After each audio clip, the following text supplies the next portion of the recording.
من الله ورضوانا سيماهم في وجوههم من أثر السجود ذلك مثلهم في التوراة ومثلهم في الإنجيل وقال تعالى في شأن رسول الله صلى الله عليه وسلم إن الله وملائكته يصلون على النبي يا أيها الذين آمنوا صلوا عليه وسلموا تسليما اللهم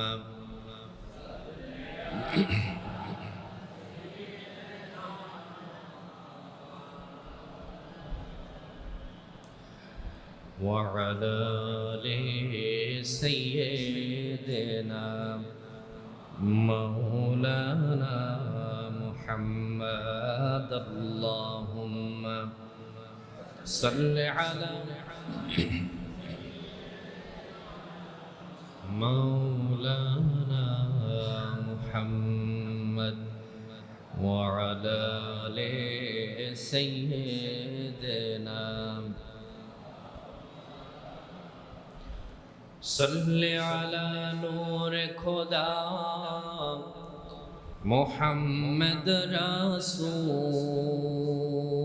রাসূল তুমি কোন কাননের ফুল صل على نور خدا محمد রাসূল তুমি কোন কাননের ফুল জন্মিলা করে স্কুলে পালিত হালিমার কোলে চরান ছাগল বন জঙ্গলে তুমি বৈজ্ঞানিকের মূল তুমি কোন কাননের ফুল সাল্লি আলা নূর খোদা মুহাম্মদ রাসূল তুমি কোন কাননের ফুল বালাগাল উলা বিকামালিহি كشفت الدجى بجماله حسنت الجميع خصاله صلوا عليه وآله لا إله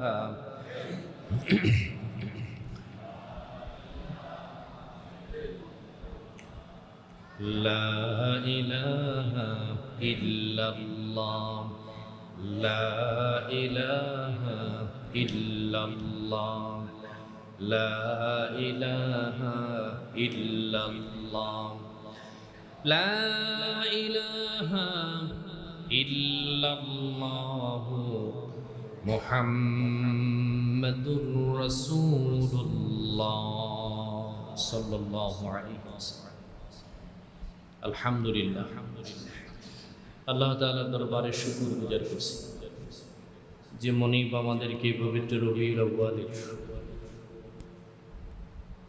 তৃতীয় জুমায় পৃথিবীর সমস্ত ব্যস্ততা অশ্লীলতা বেহায়াপনা গুনাহের কাজ থেকে পৃথিবীর সর্বোৎকৃষ্ট জায়গা আল্লাহ রাব্বুল ইজ্জতের জালালের পবিত্র ঘরে আসা বসা নবী সাল্লাল্লাহু আলাইহি ওয়াসাল্লামের উপরে কয়েকবার দরুদ সালাম পড়ার তিনি তৌফিক দান করলেন আল্লাহ তাআলার দরবারে প্রাণ খুলে হৃদয়ের সবটুকুন শ্রদ্ধা এবং ভালোবাসা একত্রিত করে মহান রব্বুল আলামিনের দরবারে শুকর গুজার করছি বলি আলহামদুলিল্লাহ। লক্ষ্য করি দরুদ সালাম যিনি নবীদের নবী, রাসূলদের রাসূল, সাইয়্যিদুল কাওনাইন, সাইয়্যিদুস সাকলাইন, শামসুদ দুহা, বদরুদ দুজা, নূরুন আলা নূর, ইমামুল মুরসালিন, ইমামুল আম্বিয়া, সাইয়্যিদুল মুরসালিন, রাহমাতুল লিল আলামিন, মুহাম্মাদুর রাসূলুল্লাহ সাল্লাল্লাহু আলাইহি ওয়াসাল্লাম, সাহাবায়ে কেরাম ও শুহাদা ইযমের আলা ইল্লিয়িন আল্লাহ রাব্বুল আলামিনের দরবারে কামনা করছি বলি আমিন। সম্মানিত হাজিরিন, আমরা বিগত 2 জুমা রাসূল সাল্লাল্লাহু আলাইহি ওয়াসাল্লামের ভূমিষ্ঠ হওয়া থেকে তার শৈশব পর্যন্ত আমরা আলোচনা করেছি। যারা নিয়মিত মুসল্লি তাদের একটু মনে থাকার কথা, নাকি বলেন? এখানে আমরা যারা উপস্থিত আছি আপনাদের আমি একটা পরামর্শ, আপনি বৃদ্ধ হন, যেই বয়সের হন না কেন, অন্তত নবীজির জীবনীটা একবার রাসূলুল্লাহর উম্মত হিসেবে পড়া এবং জানার দরকার ছিল না? কথা বলেন না কেন, ছিল কি? আমি আমার নবীর উম্মত, আপনি পরিচয় দিবেন একজনের, কিন্তু তার সম্পর্কে আপনার কোনো কিছুই ধারণা নাই, কি পরিচয় দিবেন? তবে আমার পক্ষ থেকে আপনাদের নসিহত, অনুরোধ থাকবে, অন্তত নবীজির জীবনী একটা বার হলেও রাসূল সাল্লাল্লাহু আলাইহি ওয়াসাল্লামের আগমন থেকে ওফাত পর্যন্ত নবী সাল্লাল্লাহু আলাইহি ওয়াসাল্লামের জীবন বৃত্তান্ত অন্তত একবার হলেও পড়া দরকার আছে। পৃথিবীর কোনো মানুষ কোনো নবী রাসূলের জীবনী পড়বেন, শুনবেন, যদি কোরআন এবং কোরআনের আয়াতের বাহিরে যদি হয়, সওয়াব পাওয়ার সম্ভাবনা কম। কিন্তু কেবলমাত্র একমাত্র আমার আপনার নবী, যার কথা শুনলেও সওয়াব আছে, যার ব্যাপারে বললেও সওয়াব আছে, যার আদর্শ মানার ভিতরে কল্যাণ আছে, যার বিরোধিতা করার ভিতরে আল্লাহর লাঞ্ছনা আছে না নাই? আছে। সম্মানিত হাজির, আমরা চেষ্টা করব আল্লাহ রাব্বুল আলামিনের হাবিবের জীবন বৃত্তান্ত উম্মত হিসাবে অন্তত কিয়ামতের দিন যেন বলতে পারি, ও আল্লাহর হাবিব, আমরা আপনাকে দেখি নাই, তবে আপনার জীবনী পড়ে জেনে আপনার আশিক হয়ে গেছি। সুবহানাল্লাহ বলেন না? আমরা গত জুমাতে রেখেছি নবী সাল্লাল্লাহু আলাইহি ওয়াসাল্লামের মদিনাতুল মুনাওয়ারা বাবার কবর জিয়ারতের শেষে তার মাকে হারিয়ে মক্কাতুল মুকাররমায় প্রত্যাবর্তন, এতটুকু আমরা জানি, তাই না? নবী সাল্লাল্লাহু আলাইহি ওয়াসাল্লামের বয়স 10 বছর 2 মাস 12 দিন। খাজা আব্দুল মুত্তালিবের এখন অন্তিম সময়, তিনি চলে যাবেন। পৃথিবীতে কোনো মানুষ অন্যায় করার পরে তার পাপের শাস্তি কি দুনিয়ার কোনো মানুষ দেয় না? আল্লাহ দেয়। আল্লাহ দিবেন। কিন্তু আব্দুল মুত্তালিবের ব্যাপারে বিদায় ওয়া নিহায়া তাফসীর ইবনে কাসির প্রণেতা তিনি বলছেন, তিনি ইন্তেকালের পূর্ব মুহূর্তে তার 9 জন সন্তানকে ডাকলেন। আবু লাহাব, আবু জাফর, আবু তালেব, আমির হামজা সহ সমস্ত ছেলেদেরকে একত্রিত করলেন। নবী সাল্লাল্লাহু আলাইহি ওয়াসাল্লামের 6 বছর থেকে 10 বছরের এই মাঝখানের 4 বছর নবীজি বুঝতে পারেন নাই তার মা বাবা আছে না নাই। দাদার কোলে লালিত পালিত রাহমাতুল লিল আলামিনকে তার দাদা বুঝতে দেয় নাই যে তার মা বাবা আছে না নাই, কোনো কিছুই বুঝতে দেন নাই। আর আল্লাহর হাবিব সাল্লাল্লাহু আলাইহি ওয়াসাল্লাম 10 বছর উপনীত হওয়ার পরে তো আমাদের সন্তানদের মতো নন, তিনি তো আল্লাহর পক্ষ থেকে রহমত বরকতের নবী, পৃথিবীর সমস্ত মানুষের চরিত্রের উপরে যার চরিত্র।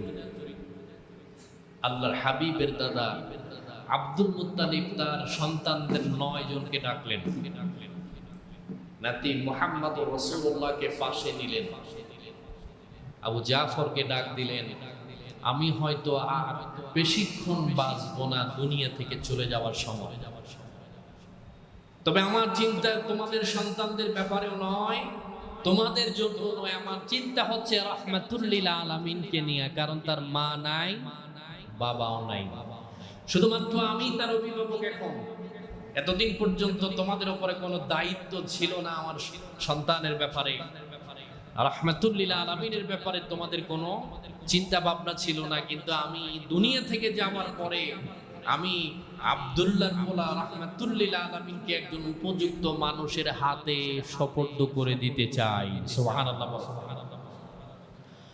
আল্লাহ রাব্বুল আলামিনের হাবিবের চাচা আবু তালেব, আবু লাহাব, আবু জাফর, আমির হামজা সহ যেই কয়জন উপস্থিত ছিল তাদের ভিতরে সবার আগে আবু লাহাব ডাক দিয়ে কয়, চাচা আব্বা আমারে রাহমাতুল্লিল আলামিনকে আমার কাছে দিয়ে যা। কিন্তু আব্দুল মুত্তালিব তার 10 জন ছেলের ভিতরে কে কেমন, কার আচরণ কেমন, তার চরিত্র কেমন, বাবা হিসাবে সন্তানের চরিত্র আব্বার মুখস্থ, তাই না? আব্দুল মুত্তালিব ডাক দিয়ে বলে, শোনো, তুমি তোমার স্ত্রী জঙ্গলি, তুমি আধা জঙ্গলি মানুষ, সারাদিন বনে বাজারে ঘোরো, কিন্তু আশ্চর্যের বিষয় হলো রাহমাতুল্লিল আলামিনের যেই চেহারা, যেই সিরাত, যেই সুরত আল্লাহ তাআলা দিয়েছেন, আমি চলে যাওয়ার পরে পৃথিবীর কোন মানুষ যদি আমার মুহাম্মাদুর রাসূলুল্লাহকে না দেখে, তোমাকে দেখলেই বলবে যে রাহমাতুল্লিল আলামিন রাস্তা দিয়ে হেঁটে যায়। তাফসীরে বগবীতে আছে, নবীজির চলন বলন, তার হাঁটার স্টাইল যেরকম ছিল, আবু লাহাবের হাঁটার স্টাইল ঠিক একই রকম, দেখতেও এরকম লাল টকটকে সুন্দর ছিল আবু লাহাব। ভাইদের ভিতরে আব্দুল মুত্তালিব তিনি বলছেন যে আব্দুল্লাহর ফলে আমার 9 জন সন্তানদের ভিতরে সব থেকে দেখতে সুন্দর সে হলো আবু লাহাব। কি নাম? আবু শব্দের অর্থ আব্বা, লাহাবুন শব্দের অর্থ হচ্ছে লালিমা, অর্থাৎ আগুন জ্বালানোর পরে আগুনের উপরে এক প্রকারের লাল আভা দেখা যায় না? হাদিস শরীফের ভিতরে আসছে যে ওই লাল যেরকম টকটকে লাল, আবু লাহাবের চেহারা ঠিক একই রকম ছিল। কিন্তু আল্লাহ রাব্বুল আলামিন তার ব্যাপারে বলেছেন হাম্মালাতা, আল্লাহ রাব্বুল আলামিন তাকে শুধু ধ্বংসই করেন নাই, তার সন্তান এবং তার সম্পত্তির সুদ আল্লাহ তাকে ধ্বংস করে দিয়েছেন। এতে কি বোঝা যায়? খালি চেহারা ভালো থাকলেই জান্নাতের মালিক হওয়া যায় না। আল্লাহ রাব্বুল আলামিনের হাবিবের দাদা তাকে রিজেক্টেড করে দিলেন, চলে যাও। আবু জাফর কাছাকাছি এসে ডাক দিয়ে বলে, ও আমার বাবা, আপনি যদি মনে কিছু না করেন তাইলে তাকে আমার কাছে দিতে পারেন। আল্লাহর হাবিবের দাদা তিনি ডাক দিয়ে বলল, তুমি কেমনে রাখবা? তোমার সন্তান নাই, তুমি নিঃসন্তান মানুষ।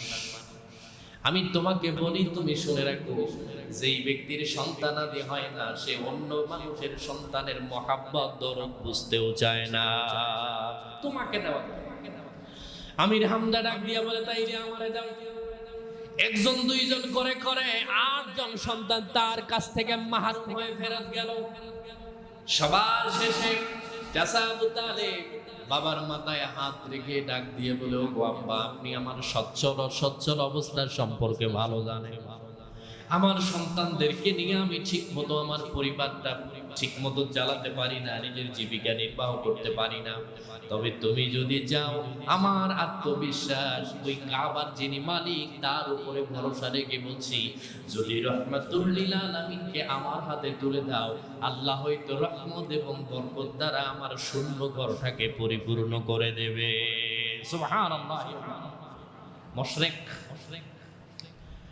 নবীজির কত বড় আশেকে রাসূল তিনি ছিলেন, তার এতটুকু আত্মবিশ্বাস আছে যে আল্লাহর হাবিব যদি তার ঘরে যায়, ওই ঘরের ভিতরে রহমত বরকত ঢুকতে পারে, এটা শুধুমাত্র নবীজির চেহারার দিকে তাকায়।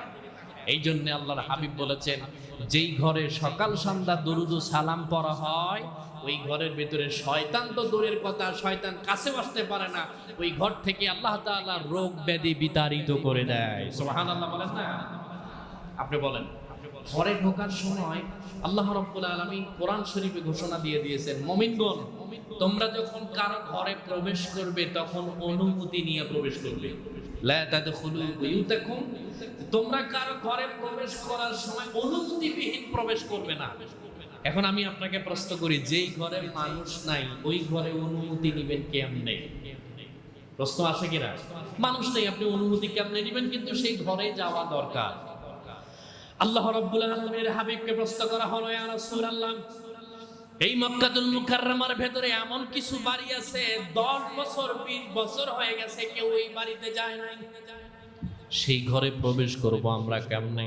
আল্লাহ নবী শিখায় দিলেন, তোমরা ঘরের ভিতরে ঢোকার আগে আসসালাতু ওয়াসসালামু আলাইকা ইয়া রাসূলুল্লাহ, সুবহানাল্লাহ বলেন না, রাহমাতুল লিল আলামিনের উপরে সালাম দিয়ে তারপরে প্রবেশ করো। আমরা মসজিদে ঢুকতে একটা দোয়া পড়ি, আল্লাহুম্মা আফতাহ লি আবওয়াবা, কথা কয় না কেন? কিসের দোয়া? আস্তে কোন কি দোয়া? কিসে? আল্লাহুম্মা আফতাহ লি আবওয়াবা রাহমাতিক, বাবুলের বহু বচন আবওয়াব। ও মালিক, আমি মসজিদে ঢুকছি কিন্তু তোমার কাছে জানাই যে রহমতের যত দরওয়াজা আছে সব দরজা আমার জন্য খুলে দাও। সুবহানাল্লাহ।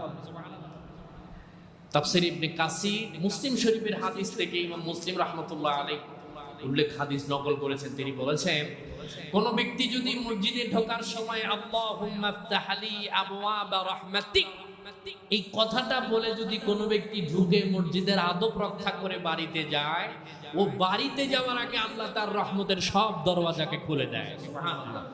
কিন্তু আমরা কি এটা করি? আমরা মসজিদে ঢুকতে ঢুকতে আরেকজনের বদনাম করতে করতে ঢুকি, ঠিক না?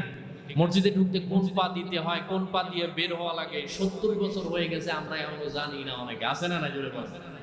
আপনি যে মসজিদে ঢুকছেন কেন, কি কারণে ঢুকছেন? আল্লাহ রাব্বুল আলামিনের হাবিব ডাক দিয়ে বলে, শোনো, মসজিদের ভিতরে ঢুকতে শুধুমাত্র আল্লাহুম্মা আফতাহ লি আবওয়াবা রাহমাতিক এইটুকু দোয়া নয়। বুখারী শরীফের হাদিসের ভিতরে আল্লাহর হাবিব ডাক দিয়ে বলে, মসজিদে ঢুকতে যেই দোয়াটা প্রথম পড়া হয়, আসসালাতু ওয়াসসালামু আলাইকা ইয়া রাসূলুল্লাহ, আসসালাতু ওয়াসসালামু আলাইকা ইয়া হাবিবাল্লাহ, আল্লাহুম্মা আফতাহ লি আবওয়াবা রাহমাতিক। মসজিদে ঢুকতেও আমার হাবিবের উপরে আল্লাহর পক্ষ থেকে সালাম আছে না নাই? আছে। এই জন্য আল্লাহ রাব্বুল আলামিনের হাবিবের উপরে যে যত বেশি দরুদ ও সালাম পড়বে, আল্লাহর কাছে সে সবথেকে বেশি মর্যাদাবান হবে। সুবহানাল্লাহ বলেন না? মুশরিক আবু তালেব বুঝতে পেরেছেন যে রাহমাতুল লিল আলামিনের চেহারার ভিতরে আল্লাহ রাব্বুল আলামিন যেই নূর মোবারক দিয়ে দিয়েছেন, কারণ আল্লাহর হাবিব যেই দিকে যায় পাহাড় তার দিকে ঝুঁকে যায়, গাছপালা তার দিকে ঝুঁকে যায়, পাথর পর্যন্ত রাহমাতুল লিল আলামিনকে সালাম দেয়। সুবহানাল্লাহ বলেন। আমাদের জাতীয় কবি কাজী নজরুল ইসলাম রাহমাতুল লিল আলামিনের ওই 10 বছর 2 মাস 12 দিনের বয়সের বিশ্লেষণ করতে গেছে যে নবীজি আমার যেই দিকে যায় পাহাড় তার দিকে ঝুঁকে যায়, গাছপালাও তার দিকে কি করে? ঝুঁকে যায়। আশ্চর্যের বিষয় হলো রাহমাতুল লিল আলামিন মক্কাতুল মুকাররমায় জন্মের পূর্বে মক্কায় অত খেজুর গাছে এত সুস্বাদু খেজুর ধরতো শুধুমাত্র আল্লাহর হাবিবের বরকতে। সুবহানাল্লাহ বলেন। হেরা হতে হেলে দুলে নুরানি তনু কে আসে হায়, সারা দুনিয়ার হেরে মেরে পর্দা খুলে খুলে যায়, সে যে আমার কমলিওয়ালা কমলিওয়ালা। সুবহানাল্লাহ বলেন না? বলা যাবে না? হেরা হতে হেলে দুলে নুরানি তনু, ক্লাস 8 পাস মানুষ তিনি রাহমাতুল লিল আলামিন যে নূরের মানুষ সে জানে। সুবহানাল্লাহ বলেন না?